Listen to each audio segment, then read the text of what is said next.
qala pha kuwe uzayenza kanjani into egodly ungakho godly wena, ungenabo ubuthixo, ungenazo eza fruit of the Holy Spirit, ungenayo umoya oyingcwele ozokufundisa. Ngoba sizi-helpers, umoya oyingcwele ukhona ukuze asifundise. Ithi iBhayibhile phayana wosazisa iindlela zikaBaba, ukwazisa nalapha emtshatweni into yoba uyabona akunika ubulumko umoya oyingcwele.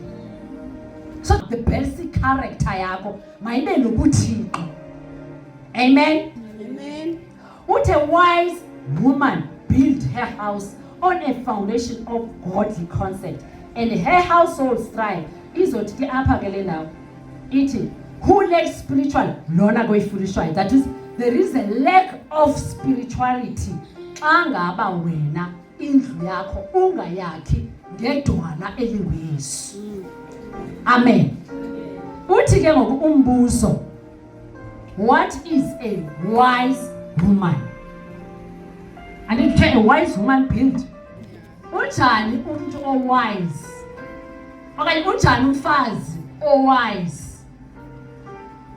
Amen. Amen. Sisesikolweni ke bazalwana apha kuthiwa the older women must teach the younger women. So xa utitsha yamos asibi serious akho caweni apha. Amen. Amen. So senza njani? Siyathetha. Kamba ungondithethayo ngokuthi xolo mama uthetha uthini xa usithi kuseklasini apha. Amen. We feel free siyathetha.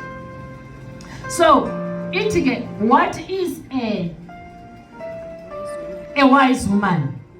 Ngendlela endiyibhale ngayo apha nje, a wise woman means one who fears God, number one. Ngumakoti othini oyikuthixo. Number two, the one who obeys his commandments. Ukuthini koyikuthixo? Ukuthobela imithetho yakhe. Omnye ukwenza izwi lakhe. Amen. To obey his commandment. Ukuthini uthi obey imithetho yakhe?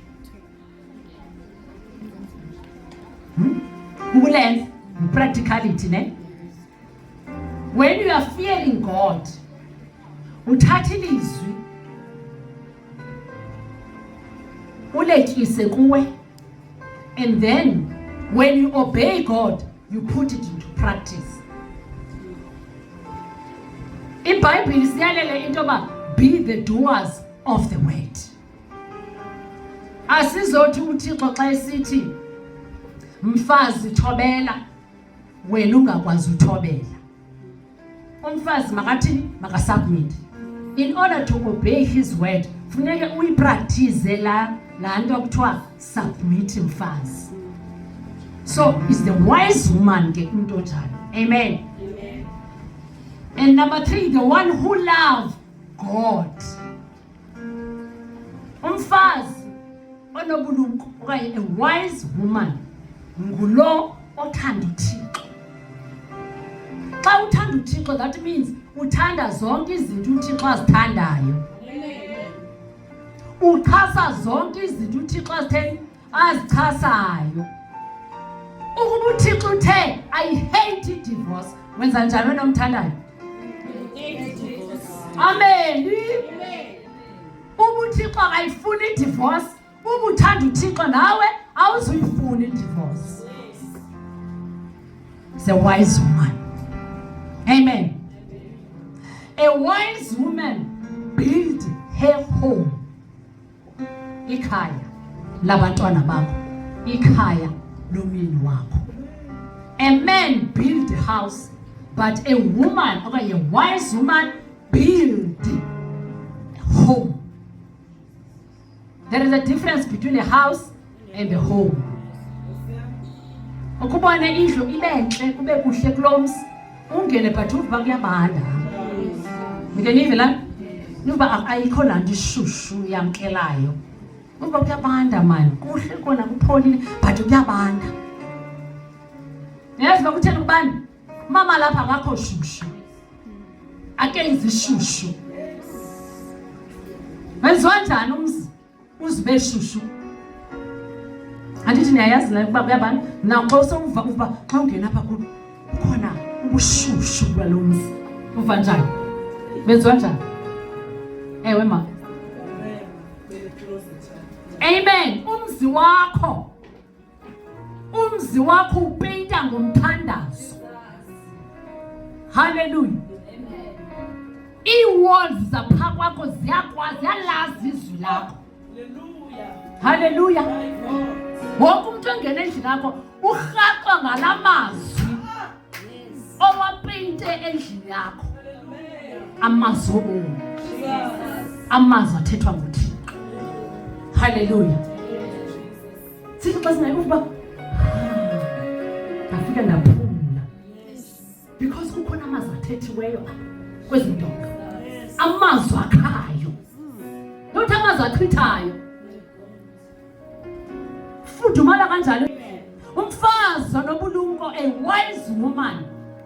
Kulo mfazi ozathi akaphume phandle yadini athethe ilizwi likaThixo. Akhele ngegazi likaYesu. Iyadi yonke uyikhele ngegazi likaYesu. Usowenza njalo angena imthakathi pha kwakho. Bazalwane umthathu uyaliwa amagqirha ayasetyenziswa nguSathane to destroy your marriage. But wena uyazazi ubumfazi onobulumko. Uyayazi wakumqulethe khona, uyalazi yeze la. Ngomthandazo. Uhleli nje akho mina ongathandazi ngayo. Uyabethela ngoYesu ezingcangweni zakho. Mina andithethi ki-theory bazalwane, into endiyenzayo kwami. Ndiyayenza le nto endiyithethayo noThixo uyangqina. So a wise woman fune be ngumfazi othanda uThixo, ibe ngumfazi owakha indlu yakhe, ibe yihome. Ukuve xa godukile uye ekhayeni, ngoku ya umama wayekhona uqonda xa ufika uma uzafika khona. Uthi xa ufika uvuba ufike ekhaya. But umama ufike ngekho mhlambe esedolophini wafika kuqala, ukuvuba kuvele kube kuba phandlini. Bajavu qonda ngase njike kanye ngasimama khawuleza afike. Ikhaya lifudunyezwa mama. Mama onesiseko esinguYesu. Amen. Hallelujah. Amen bangcwele. Amen. So ukuba ufuna uba ngumama olumkileyo, yiba ngumama othandazayo. Ndicela sifunde pha kuJames chapter 1 verse 5.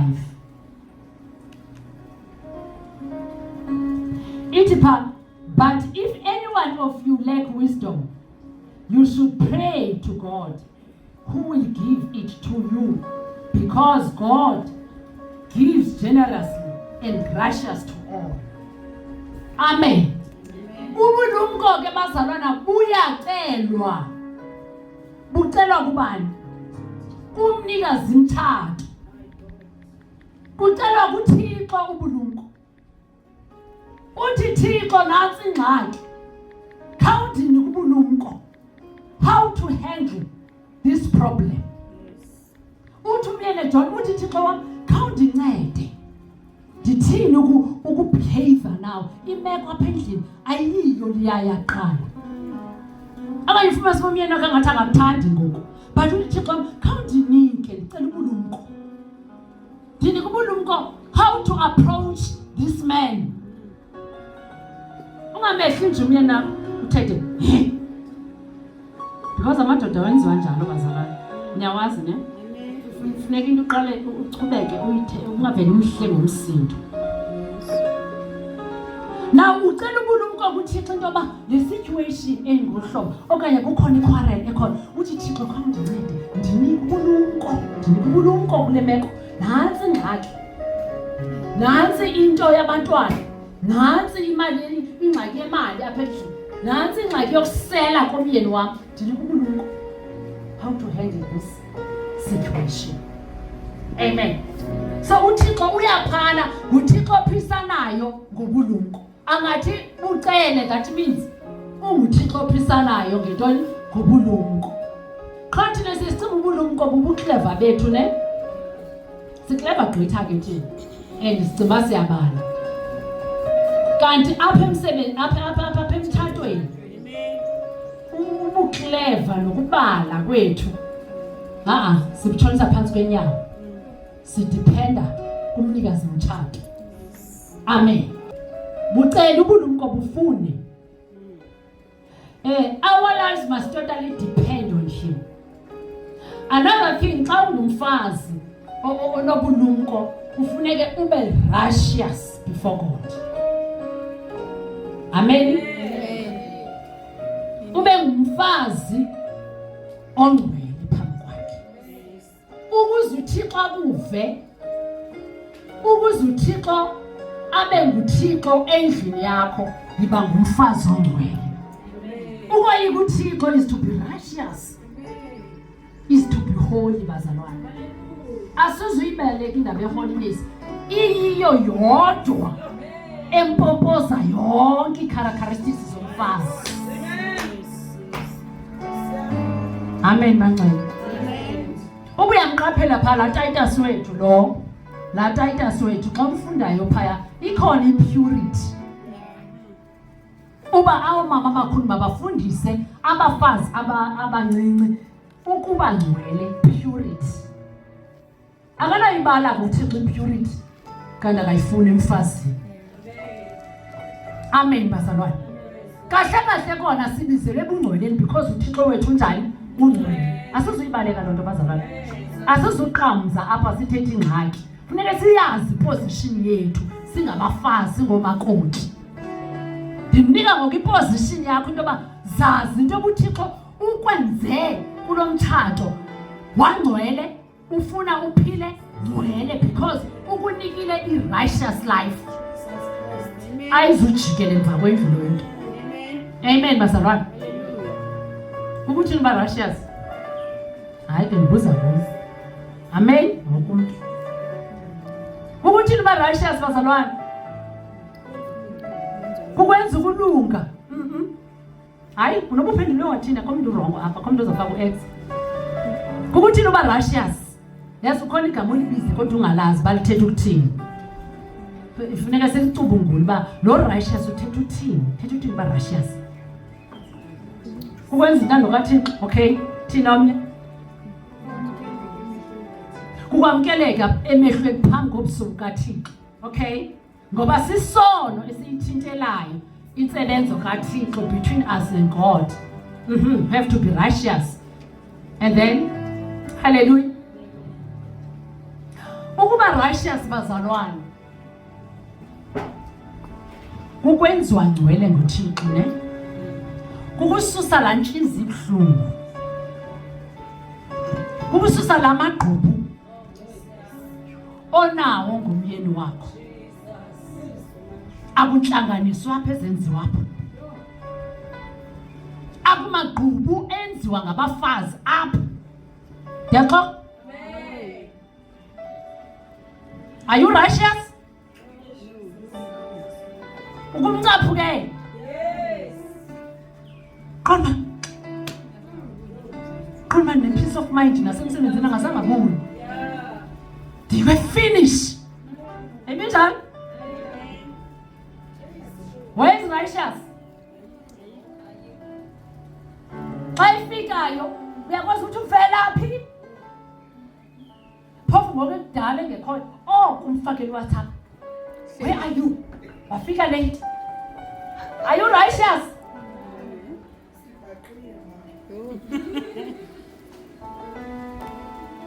Bazalwane, ithi iBhayibhile, blessed are pure in heart, ngoba they will see God. Aba banentliziyo zihlambukileyo. Uyayazi into abakwazi nokuthandaza xa unesigqurhwa? Amen. Uzawuthandaza nini, uzawuphekuza nini nalamadimoni azochitha umtshato ulibala nesigquma. Ulibala ukuthi le ndoda kodwa icinga. Le ndoda kodwa ingazi mani. Iyande undermine le ndoda. Usoloko ifaka o-X zonke ifault zakhe. Engekho nje ucinga yena ma le ndoda akasandithandi nondithanda. Akusafana ngoku yaqala. ubhizi xa ingenayo sokunzima no ethi mawale somtshini nje okanye amboyi nomoya uRussia's apho ngiyabuza bangcwele sibizele kwi-Russia's life sibizele kwi-holiness zigade ungumfazi into yoba yeyi ithi iBhayibhile biyele inhliziyo yakho kuba kuyo kuphuma amathendo wowu uthi uyigade ngoba kuphuma the issues of life kuphuma a holy life in you kuphuma i-wisdom kule nhliziyo na uyayithintibeza i-wisdom izawusebenza njani unamagquqo enhliziyweni ungamxoleli umyeni wakho sabambe laa nto ekwenze ngo-2018 siku-2025 usathi wena myeni wam uyakhumbula ngo-2018 where is the righteous abethe uThixo forgive and forget naye ekuxolela uThixo wena okwakho uThixo uyakuxolela andithi nabazalwane Amen. now we are not perfect wona yonke le mihla but uThixo akuxolela but wena unalo uxolo lukaThixo sibizelwe luxolweni make every effort to make peace with everyone even your husband make peace with your husband make peace with your husband ndifuna loo nto niyibethelele namhlanje uphuma uthi I must make every effort to make peace with my husband ngoba uThixo ufuna uxolo apha kuwe ufuna kuwe awuzukwazi uba Russia's uvuthe apha utsho ii-tongues kanti inhliziyo ibophene ngakumyeni wakho thetha ngalo lapha kufutshane ke ngoku let alone ii-colleagues let alone ii-in-laws let alone abasekuhlaleni but ndithetha ngomyeni wakho lapha qala endlini inkonzo Amen. haleluya bazalwane Amen. awuzuthi noxolo umxolele umakhelwane kodwa ungamxolelanga umyeni wakho apha endlini awunanga noxolo ithi make every effort to make peace with everyone and to be holy without holiness no one will see God lilizwi likaYehova kuHebrew 12:14 lilizwi uThixo wandinika lona into yoba I must make sure into yoba ndingumama ndingumfazi ndiyakugcina ubungcwele I'm talking about myself now uzihle ngobungcwele uzigade every time na ndiyazihlola uba ndibehave njani ndithethe njani ndizibona umnyana makakho right khona le nto ndithethileyo ndizama uzibuzisa ndibona ikhona le ayithetheke ndiqoba andixolise andithethanga right uyazi bazalwana akho nto incothukayo xa uthi uxole emntwini akho nto ndisukayo and futhi noba umxolele ekonile akho nto izawusuka kuwe Amen.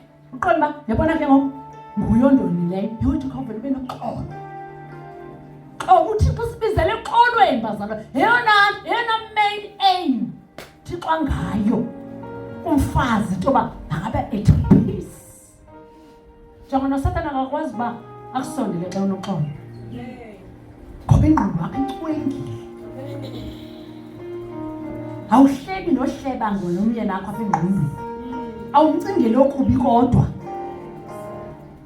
awumthathi for granted mbeke endaweni yakhe abekwe uThixo haleluya Amen. mayibonge Nkosi Amen. sibizele bungcwele sibizele kwi-righteous life of God another thing a wise woman must lead by the truth ube ngumama ononyani hey thina abazalwane kulula nje uxoxa sayide kuyinto eyinom nom angathanga uyaxoxa xa uzothi hayi ndilapha etown kodwa uyazazi uba usesikolweni nyayiva ndithetha a simple thing Amen. hayi ndiyaphuma endlini ndiyeza sendilapha endleleni uyazazi usahlamba nyayiva le nto Amen. Sayide ihlela lapha elilumini lethu. Into oxoka.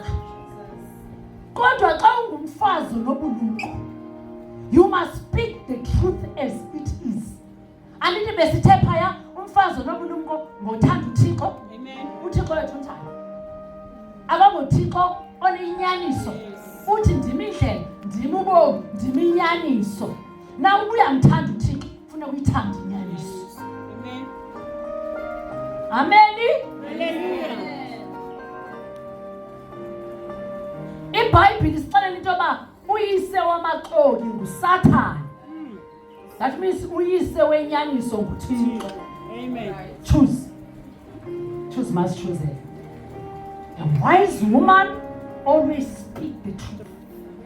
Khangela inyaniso. Amen, bazalwane. Amen. Ungathi njengoba ungamzali nozala ngenza umzekelo. Uthi hayi awuyazi into bakutheni ungazali kanti wakhupha isibeleko. Uyazazi ba wasikhupha isibeleko. Umntana abantu xa uba kutheni nihamba igaya, but uyayazi ba wena kwenzeka ntoni. Niyayiva le? Amen. Ungathi ufumana imali salary yakho uthi kumyeni wakho hayi uhola 2,000, uyazazi kodwa uhola 10,000. Mina akayazi salary yakho zangayibona. Amen. Ewe angayazi kodwa iBhayibhile isela into yoba sibanye. Akunjalo bazalwane? Amen. Umfazi must work hard ekhayeni. Umfazi nobulumko makasebenze endlini yakhe okanye emzini wakhe. Amen. Ndamthanda uAnelisa ngenye imini phaya egroupini waveza isitiya sakhe esine-veg. Ndathi ke nanku umfazi onobulumko. Ngulobhalo phaa kwiProverbs. Amen bazalwane. Umfazi onobulumko first lezingafika izingonovana zimdaka kodwa ukhona ekhayeni. Umfazi onobulumko ngulo owenza indlu yakhe ifika icwenge li-clean. Ungathi hayi ndinabantu abantata ekhaya uya-understanda dibane nenapukeni phaya. Omama uhloma xa bengenayo uthi hayi umama uhloma uza-understanda nomntana omncinci unemfumba yewashini phaa enukayo. Sebenza mfazi. Even noTitus uzumndwendele naye uthini? Uthe mabasebenze abafazi emakhayeni abo. Sibafundisa ukusebenza. Ukusebenza kini izinto yenzeka ekhaya. Ukubona xa ungu-housewife, there's a lot. Siqale nje uvuke ebhedini kwedlula okya usebenze. Inoba ibhedi yakho ibe nespread esinjani wenzi nje. Because ulala iking apha bazalwane. Amen. Ungedlali eza spread eziphathileyo. Hayi bazalwane. Kodwa kunxiba kakuhle amajeroma namahle. Kodwa usenala duvet ka-2015 ephathileyo in your bedroom. Yenza umzekelo. Uyayiva? So laa nto ethi thina uThixo siphemani singaba abantu abakwaziyo ukwenza izinto nje.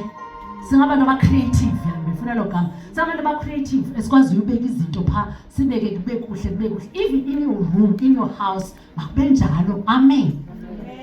Hallelujah. Awenzeli phese omama uDlomo indwende. Wenzela umyeni wakho uba xa bevela emsebenzini makafike welcome. Ithi welcome home. Azivele uba usekhaya. Azijule kulaa sofa enalamiqamelo mihle aqonda uba ya umkami ngumfazi wakhe indlu yakho ngaloo ndlela. Ezinto ezincinci esizithatha for granted hayi uzibhalile zisezwini ke bazalwane zikuTitus uba abafazi mabasebenze emakhayeni abo. Amen. Ube ngumfazi osebenzisa lento nayo bazalwane. Andithethi into yoba xa unesofa ezinje ucabange ngokuze ufuna ezeleva kuba uzibone kwamabani. Caba uzawwenza amatyala ke ngoku ngenxa into yoba na ufuna ubeautify umzi wakho nawo abantu xa bengena utsho ngengqadlama lento ye-leather. Laa nto ethi don't compete. Umfazi onobulumko akacompete. Usebenzisa le mali besithetha ngayo nayo okanye eninayo nomyeni wakho, niyisebenzise effectively. Kuphela ukuyoboleka imali, amatyala, ii-loans. Ungathi hayi ke uma udla kuthe masisebenze emakhaya ukwenza umhla kuthe masibeautify umzi, uhambe ke ngoku uye kwamatshonisa uyothenga phaya ibhedi kanokutsho ebiza 23,000 ngoba naku ufuna ukwenza. Hayi bazalwane, ndithethi loo nto. Amen. Andithethi into bangena ematyaleni. Le nto nayo, make it clean. Amen. Mna sinomyeni nam sikhe sahlala thina about yena kane singanasofa ukufika kwethu emtshatweni, sihlala kwezi chairs zeplastic. Kwakunzima ke. Selot ndingavele ndidanduluke. But ndandiklina la plastic chair yayimhlophe, ndiklina bentlibeke phaa, ndibeke ne-cushion sihlale siphole. Ndiyazi uba ngexesha elirayithi ndizawuba nayo isofa. So laa nto ethi ke bazalwane, masingakompithini. Be yourself, wenzela wena nomyeni wakho, ifemeli yakho. Ungacaba uzawuboleka ube namatyala. Amen. Laa nto ifundisa ke ngoku iBhayibhile esixelela into yoba be content, utsho phaa u-Ephesians. Ube content ngale nto unayo. Uba nina le 10,000 ungathethi uba kodwa singabe siboleke another 10,000. Fumanisa uba ngoku apha endlini nihlala ngamatyala and anenza ningonwabi nala matyala. Awonwabisa amatyala? Ayonwabisa? Ubhatalela abantwana esikolweni, nibhatala ibhili, ndibhatala imoto, nalo ityala lomntu ecaleni. Beningxamele ntoni? Akho nto ingxamisayo bazalwane. Akho nto ileqwayo ebangela uba yiba netyala. Amen. Modern Scottish. Hallelujah. Masingangxameli ubomi abuphangwa abungxanywa. Ubomi bobukaKristu. UThixo uyakwazi uba ngonyaka othile uzawube sowunemali engaka. Amen.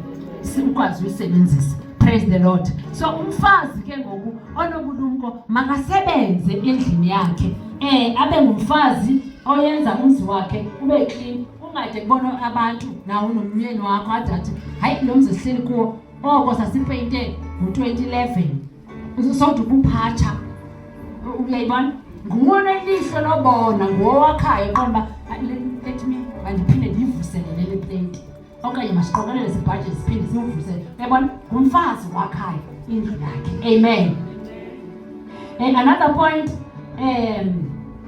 besithethile apha ke eyoba umfazi ngumfazi othandazayo. It is very important ukuthandaza ungumfazi. Awuthandazi xa uvuke ekuseni, uyothandaza xa ulala qha. Amen. All the days of your life you must pray ungumfazi. Ixesha ngalinye olifumanayo thandaza, noba usemsebenzini uhleli phaa uyathandaza. Thetha noThixo wakho, makabe yifriend yakho umoya oyingcwele, ukwazi uthetha naye. Hallelujah bazalwane. Uyazi uba uxele nalomyeni wakho, umxele phaa ukuba hey kodwa ma uyandikhathaza, yazi utata babani andivi mnandi, khawumlungise bawo. Ugqibile uthandaza, nicima azawuthi utshusharwa bakhashana. Ugqibile uthandaza uthi kodwa bawo andiyithandi le ngxaki nento yoba sihleli kule oko sarenta all these years. Khawusincede uba siphume apha sibe nemzi wethu. Ugqibile uthetha noThixo wakho. Amen. So sibe ngomama abathandazayo. Masiyeke ngoku a foolish woman. Tears her house. Anisithethile the wise wife. Enobulumko. Sathi ubulumko bufumaneke kubani? kuKristu Yesu. So uyacela ubulumko ukwazi ukuzenza zonke izinto besisisikhangatshileyo. Now a foolish woman tears her home by her own hands. How? Masiye phaya. Okay. Masiye phaya ku Proverbs 25. Ngicela simfundeni Proverbs 25 verse 24. Khawufundele nomsi.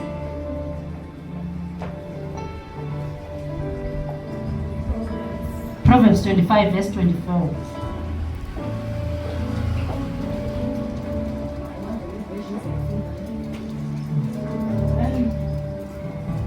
live on the roof than share the house with a living wife. Yes. Ithini kwenye version ithetha nge-quarrelsome khona into ene-quarrelsome. Yes. Better to live on a corner of the roof than share a house with a quarrelsome wife. Quarrelsome wife. A foolish woman. A foolish woman ihlala nje ithi mazitshe. Ungula umuntu esithi andenziwa njalo hayi kanqondi kahle. Ubani ndiphuma koRhadeni. Ndiphuma koDlamini andenziwa njalo. Yonke into nje usoloko uqonda uba uyayithethela. Yonke into uyayithethela. Usoloko nje apha endlini akukho mnandi all the days uyathetha. You are quarrelsome. Wife kuyaliwa apha endlini. Ngumuntu ongayakhiyo ke le ndlu echitha ke. Because le ndoda iza ngabuyi uyazi uba phandle ndizathi ndena ndehle. Ndathi ndisithi kuzawulala kukhe kwathiwa qhwi. Wathetha into ethile serious. Angabuyi ke ngoku. Uphinde ukhala uthi akabuyi ucinga usemantombini kanti akayithandi laa nto endlini. Usoloko nje wena usoloko uthanda ingxabano endlini yakho. We foolish man. Yenza mnandi endlini yakho. Amen. Makube mnandi phi endlini yakho. Ungahlali uqunjiwe. Uqumbe ucamba uzawuquma kuphela inyanga. Singabafazi ke loo nto leyo siyakwazi uyenza. Hayi yenziwe. Akunjalo bazalwane? Athi ngena ujonge nje. How awuthethe apha enhlizweni. Apha ngaphakathi awuthethe. Awukwazi nomama umbekele njengomyeni wakho. Usubmitha tata nako ubeke phaa uphumwana. Awubulele lokhu. Because usoloko ungumayithe. Kuthiwa makathi ngekho mfunde wena mfunde le yakho enandini. A quarrelsome wife. Better to live on a corner of the roof than share a house with a quarrelsome. Ubhetha ke ngoku umyeni wakho ahlale kulaa kona yeroof. Abaleke wena. Uzawuthi utata ekhaya kalali. Kanti nguwe awushawuthi mana apha endlini. Amen. It's a foolish woman. Iphinde i-foolish woman ke uzayibona ngohlobo loba isoloko nje nomsindo. Unomsindo nje. Uthi kuthethwa kakuhle kumnandi. Ufumanisa uba wena you always lonke ixesha unomsindo. Uyayazi uba ndixelela abazalwana nabo uyayike ndehlela loo nto leyo. Ndibe ne-anger. Ndikhule ndine-anger kanti. So ufumanisa uba nje ke kwakhona uchika apha endlini. Hey, sendiyithathela phezulu. Even umntana owuyise into phantsi owenze imistake naye ndimthi. Ndazibona uba mana mosingela xesha ubuyintombazana uyicinga uba ulungile ne. Once watshata apha kuyavela ubuwena bakho. Ndabona hayi mani kanti ndinje ndilo mntu onechiki ndilo mntu ongafuni ukuthatshwa. Ya mandithanda ndifuna uthatshwa. Undithachile nje ndinyuka nawe. Ndamcela uThixo nathi uba khawundilungise le nto. Ndakwazi futhi ukuyitracer into yoba no umama wam ndikhuluma umama ndisithi street kanti nomama wam woyene anger xa ndilanda ilife yakhe. So that spirit se-anger siyaflowa ke from generation to generation. Ndastopha ndathi mna kwabam abantwana kwam umzi kwam umtshato. So uyakwazi ukucontrola umsindo ngo-self-control olapha kuwe esasiqhamo sikamoyeni wenu. Masisebenze esasiqhamo. Amen bazalwane. Niyibona uba yonke into ilele phaa kulaa fruit of the spirit. Because that self-control yoba ukwazi uba uzibambe ungabi namsindo. You need that fruit of the spirit. Amen. So ukuba nomsindo uhleli nje unomsindo nobumyeni wakho uyangcola nawe uthetha kanje noba ngabantwana noba ngamadodakazi uphendula nje usahleleke wena uselake loo leyo ise iyachithwa umsindo. Bible siyalela masibe njani? Masibe kind. Kindness. Ube ngumama nje uthobileyo, umama onesidima sikaThixo, umama ohlileyo. Ayikokumatha ke bazalwane xa wehlile. Ukind. Ayikokumatha xa usubmitha kulaa myeni ube ngathi mhlawumbi uyacinezeleka. ungoyena wise before God. Ngokwenkangeleko omnye umuntu ubona ngathi umathile kutheni ngamphenduli, but ngokaThixo you are wise. Because ufikele the understanding, there is a spirit of understanding, the spirit of knowledge and the spirit of wisdom. Omemba umfazi abe nayo. You know, when you know what you know, we understand again about, oh okay, that is why umyeni wam enje is because of the upbringing yakhe. Imthathe yazombeka kule ndawo. So now uyakwazi umtreat umyeni wakho into yoba no, indlela akhuliswe ngayo yiyo lento enje. Une-understanding, une-knowledge, then uThixo akunika wisdom how to handle your husband. Amen. Hallelujah. Senzawuyeka ke bangcwele. Mayibonge Nkosi. Ungumfazi onobulumko ufune kube ne-humility. Lebe ngeke nayithetha. Uthobe la madodakazi. Njebe umuntu othobileyo nakubani na, iba ngumuntu othobileyo obonakala into ba wena wenziwa nguThixo. Humility bazalwane, oma self control, oma kindness, baphuma phaya ku-wisdom. Ziphuma phaya yonke u-wisdom bazalwane. I-wisdom nguKristu Yesu. Amen. Ikhona phaya elizwini etshoyo into ba wisdom is Christ. And xa unala wisdom kaKristu, that means uzawuxakatha all the fruit of the Spirit. So sigadeke ngokungumfazi into ba wena wenza njani, umane uzithikitsha phaya uyozijonga zonke ziphaa kuGalatians chapter 5. Ushikisa uba ingaba mna as fruit of the Spirit ndiyafumaneka na kuso. Manje uthikitsha uba hayi kindness ndinayo, ulove ndinayo, ujoy ndinayo, uself control ndinayo, ulong suffering nayo ukhona phaya. Amen. Mayibonge Nkosi. Bazalwana ke sibizwe nguThixo, usibize ngenjongo esibizelela amakhaya into yoba masiyiphile intando yakhe khona ukuze ilizwi lakhe lingahlaziswa. Yonke lento uThixo ayenzayo, evusa young wives, evusa oma modern Koti Club, is because uThixo ufuna kulunge emakhaya qala. Once kwalunga amakhaya, kulunga isociety. Jonga singamakhaya mangaphi ngokusilapha. Simaninzi. And afika umuntu ayiphile nomnye, uxelele nomnye, uxelele nomakhelwane ba hey iyaphileka kanti lento kaThixo iphila nguThixo qha yena yedwa. Liyabi ivangeli. Amen. Iphileke insindiso emthathweni, akwazi umfazi ukuyiphila inhlalo kaThixo emthathweni kaThixo. Niyayiva ne? Yonke lento kaThixo, nawe ngokaThixo, nawe uphila ubuThixo, nawe uhlala ubuThixo, wenza ubuThixo. Mayibonge Nkosi. So sibizele lonto ke bomama makoti club bakwa young wives, into yoba masiliphile ilizwi likaYehova ngendlela uThixo athanda ngayo. I think today ndizawuma kule ndawo ukhona ukuze umama Qolo naye aphakame, ndibona ixesha eliselindlile. Inkosi yomhlaba mayinisikelele. Amen.